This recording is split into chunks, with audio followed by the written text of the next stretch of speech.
دل کو اللہ کی یاد میں زیادہ سے زیادہ کیسے مبتلا کریں،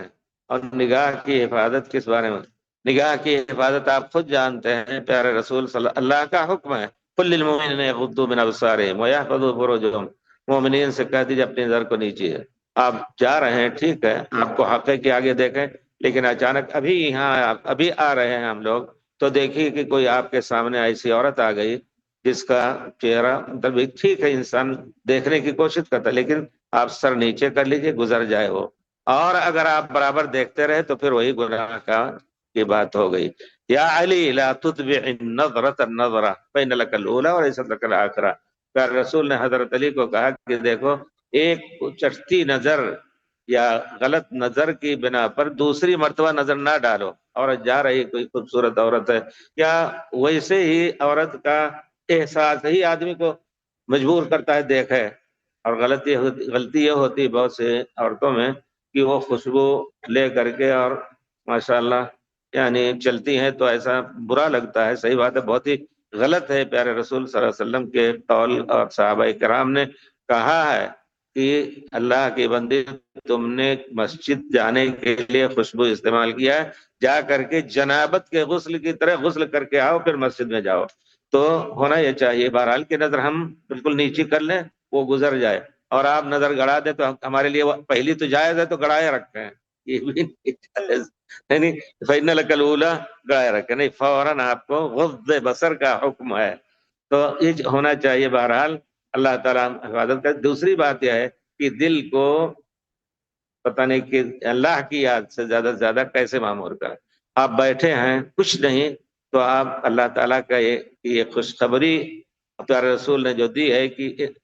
انا مع عبدی اذا ذکرنی، میں اپنے بندے کے ساتھ ہوں جب مجھے وہ ذکر کرتا ہے، فإن ذکرنی فی نفسی ذکرتہ فی نفسی، کتنا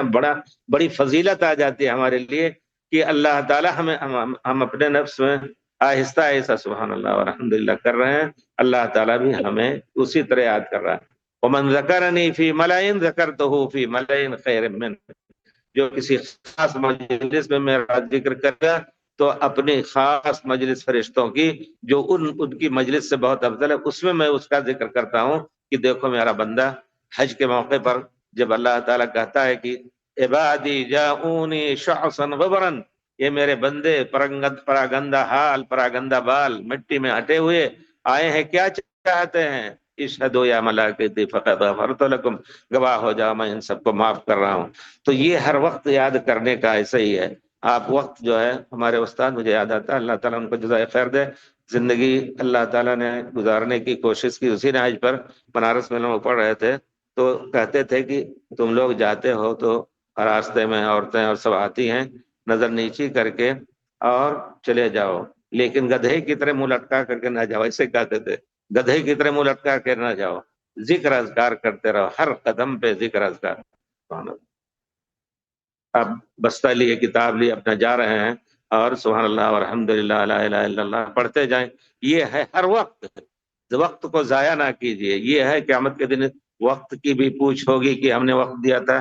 ہم نے اتنی عمر دی تھی، کہاں گوایا ہے، کس گلی میں گوایا ہے؟ تو اللہ تعالیٰ تیری تلاش میں ہم نے، تیرے طلب میں، تیری رضامندی کی خاطر گزاری ہے، تو ہر وقت ذکر اذکار کرتے رہے۔ اور ذکر کا معنی یہ نہیں ہے سبحان اللہ یعنی اللہ تعالیٰ ہمیں دیکھ رہا ہے، کوئی ایسی حرکت بھی ہم سے صادر نہ ہونے پائے کہ اللہ تعالیٰ ہم سے ناراض ہو جائے، یہ معنی ہے ذکر کا۔ جیسے آپ کبھی کسی چیز کو یاد کرنا چاہتے ہیں تو اپنے باپ کو یاد کریں گے، اللہ کی مثال بڑے اونچی ہے، اپنے باپ کو یاد کر کے ہاں باپ نے ہمیں یہ نصیحت کی تھی، یاد آتا ہے نا۔ تو یاد کرنے کا معنی یہ نہیں کہ زبان سے ادا کرتے جائیں، اللہ سے ایک گویا ایک تعلق بالکل لے کر کے آپ چل رہے ہیں، دوسروں سے کٹ کر کے،